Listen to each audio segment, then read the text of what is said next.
And a warm welcome to the program. I'm Melinda Kinlami. Our focus is on the North Central today, but first, our top stories. 7 years after the case of convicted kidnap kingpin Evans began, the Lagos High Court sitting in Ikeja today reopened the matter. The arraignment for Evans and his co-defendant, Joseph Emeka, who are facing an amended 5-count charge of murder for attempt to kidnap and conspiracy, failed to hold owing to the absence of his counsel. The trial judge, Justice Adenike Koka, has adjourned till June the 13th for the planned arraignment. They allegedly killed one Peter Nweke on August the 27th, 2013, along 3rd Avenue, Festac Town, as well as one Chijoke Ngozi. Emirates Airline has announced that it will be resuming flights to Nigeria by October the 1st, 48 months after it was suspended. The Minister of Aviation, Mr. Festus Keyamo, has confirmed this on a post on the X platform, formerly known as Twitter. Giving more details on its website, the airline said it will be operating a daily service between Lagos and Dubai and offering customers more choices and connectivity from Nigeria's largest city to and through Dubai. Before this recent announcement, Nigeria and the UAE have had a long history of restriction of flights between both countries based on certain unresolved issues surrounding the bilateral air services agreement and visa issuance.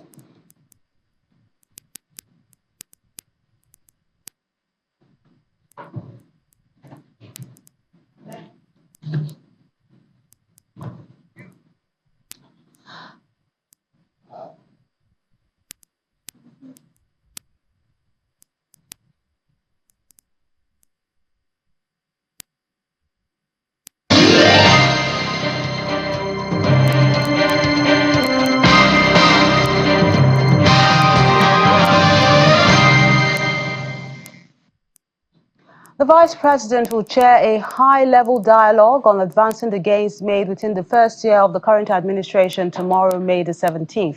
The event is part of efforts by the Tinubu administration to leverage on international cooperation and delivering on the promises of the Renewed Hope agenda. At a media conference held at the Presidential Villa Abuja, details of the event were reeled out.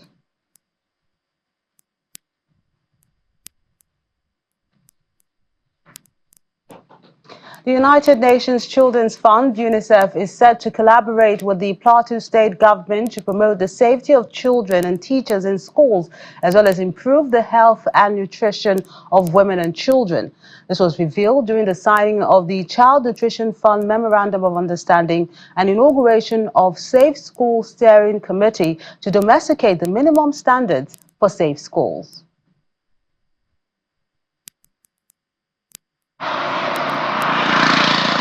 The Plateau state government has entered into an agreement with the United Nations Children's Fund, UNICEF, in issues relating to education and health.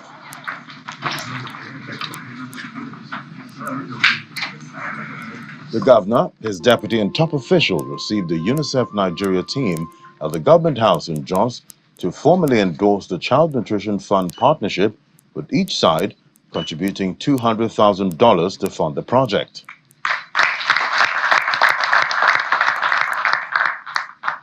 After signing the Memorandum of Understanding, Governor Caleb Mutwang reiterates the importance of such agreement, which be handled with all seriousness it deserves.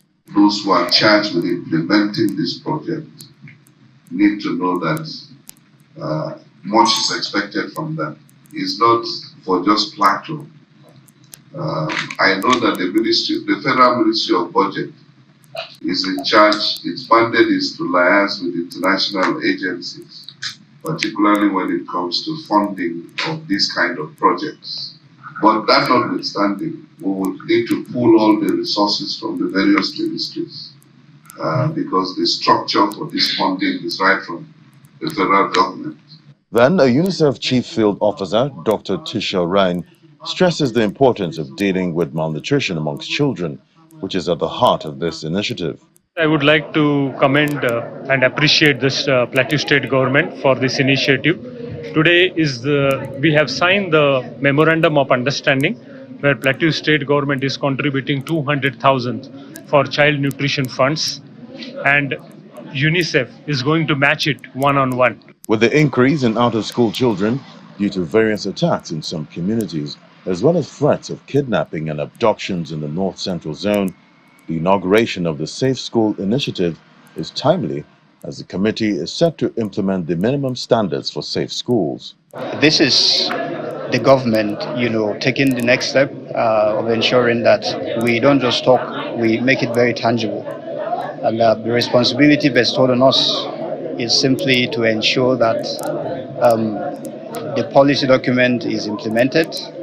It is to ensure that we go out of our way to ensure that the minimum standard for the Safe School program is implemented. The partners believe this initiative on safe schools and the Child Nutrition Fund program will give more children access to education and a balanced diet for proper growth and development.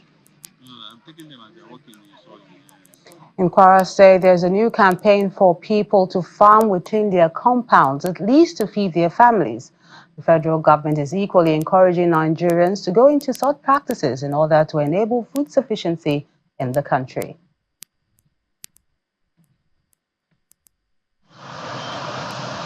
Different administrations in Nigeria have always come up with agricultural programs such as Operation Feed the Nation, Green Revolution, and others aimed at boosting food security.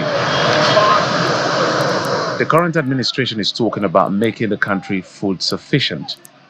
The Kwara State government is also pushing for peasant farming, which has necessitated this gathering of agricultural experts, extension workers, and government officials in Omoaro. The home farming addresses the issue of food security. I mean, if I plant my pepper, you plant your pepper, everyone plants pepper. What do you think will happen to the price of pepper in the market? The price will come down. So there is no need to try to force people to bring down prices. You can actually bring down prices organically by embracing the home farming culture. Extension workers have been trained on how to spread the gospel of home farming and apply organic fertilizer to ensure maximum yield. This is the major thing farmers require, and this is the right time. They are doing it at the right time. We are in May, almost in the middle of May. This is the right time for farmers. Everything is doing. The first round of planting has commenced now. For the government, giving the people a line is better than giving them fish. If you want to cushion the effect of hardship in Nigeria, I think we need to start from food production. So that's why this program today is in line with the agenda of the president to make everybody self-reliant and to produce what they're going to eat, at least in their homes. Apart from food security, the initiative also serves as an employment opportunity.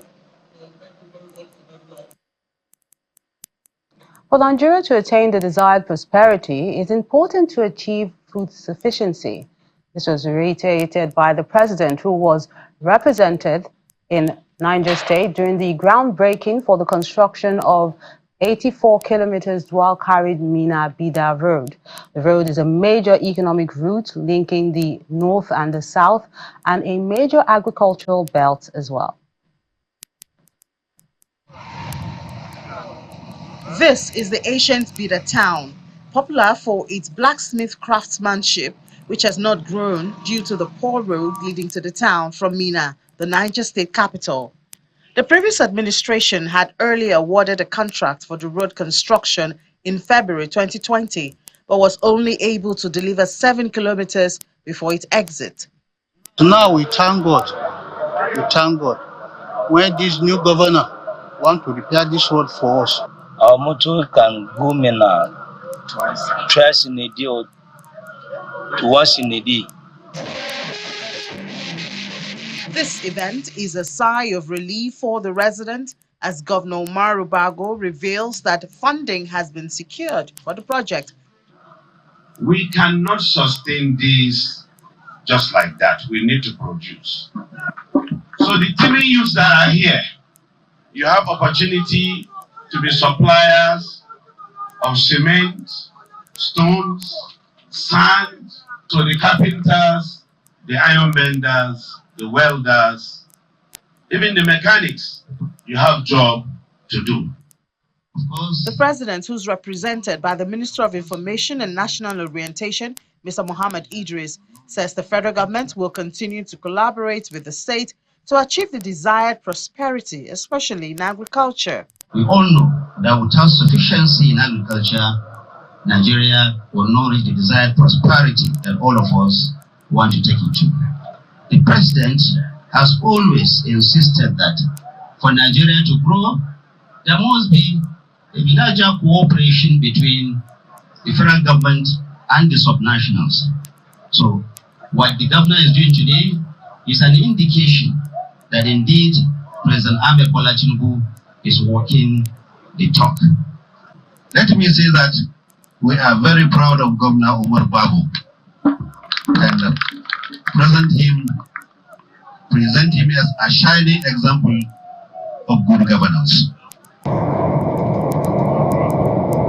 The 84 kilometers dual carriage Mina-Bida Road is built to have 10 pedestrian bridges, street lights, and 3 international agricultural markets with a toll gate to generate revenue. This route is a dual carriage route, and then it has street lights from end to end, which is 84 kilometers.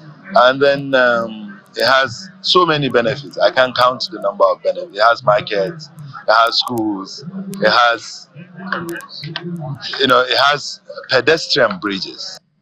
The government has set out a 24-month target for the completion of this project, which is expected to generate more jobs for the residents. Welcome back. The first inaugural lecture of the Kogi State Polytechnic is calling for a transparent, straightforward, consistent, and accountable process in the public service that guarantees the engagement of qualified Nigerians. The guest lecturer, Dr. Joel Akowe, says this has led to the crisis of underdevelopment, which has continued to push Nigerians down the poverty line. He explains that the nation's economic challenges are largely traceable to resource management rather than scarcity.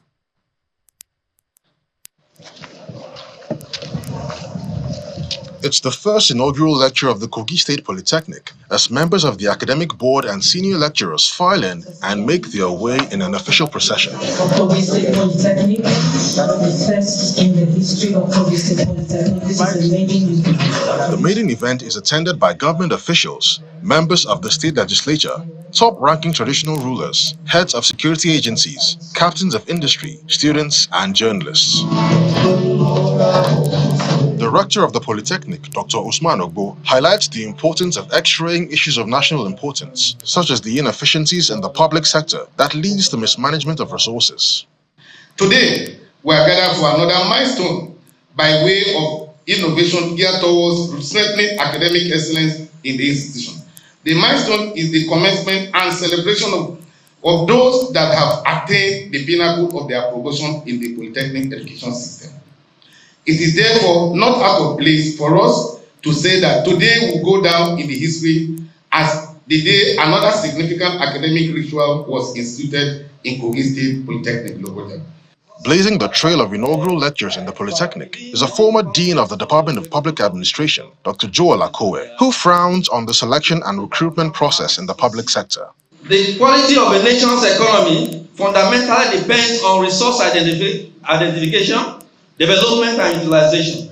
Therefore, though these resources seem to abound, they are essentially neutral until their values are given expression through application of human intelligence. More so, given the challenges of nation building bequeathed to the independent third world countries, most especially Nigeria, we discover that all colonized Africans including Nigeria, inherited enormous responsibility thereof. So scholars of administrative reforms have continued to emphasize on the development of strategies for sharpening the state's conscience by repositioning the administrative system, including the character and behavior of human resources, for effective and efficient delivery. Beyond identifying the challenges bedeviling the nation's public service, the inaugural lecture stressed the need for deliberate economic policies that will address the nation's underdevelopment. The crisis of underdevelopment has continued to push most African nations, Nigeria inclusive, further down below tolerable limits of poverty, unemployment, and insecurity. more as a result of resource misappropriation than resource scarcity. While examining the performance of the Nigerian economy in 2015, Balogun noted that with a population of about 200 million, Nigeria is one of the first 10 most populous nations in the world. And you know that market is actually a potential. And that is why Chinese will never leave us. That's why America will never leave us. That's why Britain will never leave us. That's why Germany will never leave us, because they know the size of the market. The inaugural lecturer is optimistic that a more transparent approach will be employed by the state government and government at all levels to address the low productivity of the nation's public servants. The Senior Staff Association of Nigerian Universities North Central Zone has accused the Benue State House of Assembly of working against international labor laws. The SANU National Vice President for the North Central disclosed this while reading the association's communique at the end of its 10th regular executive meeting in Makurdi, the Benue State capital. A delegation of the Senior Staff Association of Nigerian Universities, North Central Zone, gathered for the union's 10th regular zonal executive meeting at the Joseph Sawuan Tucker University, Makurdi, to appraise of issues affecting university staff in the zone and across the country. Top on the agenda is the mortgage equity contributions allegedly deducted from members but not remitted to the Federal Mortgage Bank to enable them draw loans for mortgage financing, as well as salary arrears pending for 4 months. ZEC in session frowned at the failure of the Integrated Personnel and Payroll Information System, IPIS, to remit over 28 months of contributions and loan deductions of staff of Joseph Sawuan Tucker University and other federal universities to the Federal Mortgage Bank, thereby denying the affected staff access to mortgage loans since 2020, despite meeting all eligibility criteria. Equally painful to note is the inability of the staff of those universities that retired within the period to assess their savings with the scheme. ZEC appeals to the federal government to implement immediate measures to rectify the non-remittance of deducted funds, including the prompt transfer of the outstanding contributions and loans of such universities to the Federal Mortgage Bank. But what the union considers a major onslaught against its bargaining tool for industrial strike is Benue State House of Assembly's move to amend the act establishing the Benue State University Makurdi to include a clause that makes it mandatory to give 3 months' notice to government before declaring a strike, an action that it believes violates the ILO statute. The attention of ZEC was drawn to a bill that has passed a second reading at the Benue State House of Assembly that seek to amend the Benue State University Establishment Law to compel ASU and SANU BSU to give at least 3 months' notice before commencement of any strike action. ZEC frowns at the proposed amendment and thereby calls on the Benue State House of Assembly to immediately expunge same from the bill, as SANU is a registered trade union with its which is regulated by the Labour Act of the National Assembly and operates in compliance with the international laws that are universally enforced by the International Labour Organization, ILO, in order to protect the fundamental rights of workers. The State Assembly declines to react directly to the issue. When contacted, the House Committee Chairman on Information and Publicity, Mr. Audu Elias, told Channels Television that the unions have the upcoming public hearing to state their case. Industrial action undertaken by several unions recently prevented students of Benue State University from sitting for their second semester examinations, with final year students delayed for 3 months beyond the expected graduation date. The Director General of the Association of Local Governments of Nigeria, ALGON, Mr. Itiako Ipopo, is calling on government at all levels to strive towards entrenching effective community policing by empowering local vigilantes. At a maiden news conference in Abuja, he explains that the local vigilantes are closer to the people and know their environment better than other security agencies. He adds that more funding for local government administrations will bring development to the people.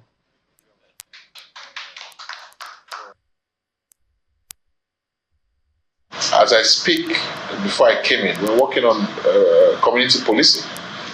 You and I agree that across the country, there's a form of security provided by community indigents. It's called vigilante. So what we are saying is empower them, provide for them. They become an arm of government police. I don't know if you understand. So there's a lot. There's a lot. I'm not sure I can exhaust all we want to do here. But what I know is that the national president, myself, and our team are able to look at the issues and begin to address them.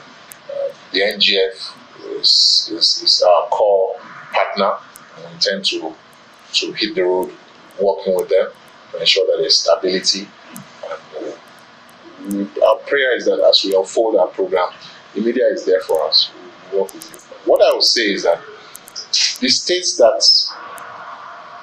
pilfer local government funds, we know them and we are engaging them. And in any event, the law is also telling them, you know, when the bell is ringing in the morning for you to go to breakfast, they will ring it 3 times. The EFCC bell is ringing, NFIU bell is ringing. So for those who are involved in it, we are saying it is not good for the development of our country, because The Controller General of the Nigeria Customs Service, Mr. Adewale Adeniyi, has asked the newly promoted senior officers to intensify their contribution to the fight against smuggling and facilitate trade. The customs boss was speaking during the decoration of the officers in Abuja.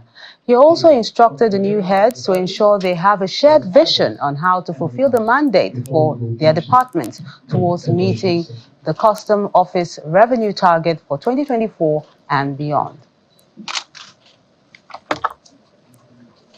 Support to the CGC in decorating one of our very own DCG excise free trade zone and industrial incentive of the Nigerian.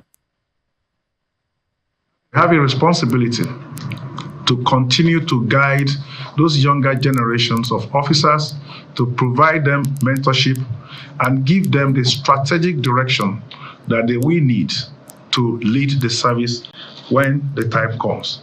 Each of these senior officers will go into different departments, and we have key performance indicators for each of these departments that are different.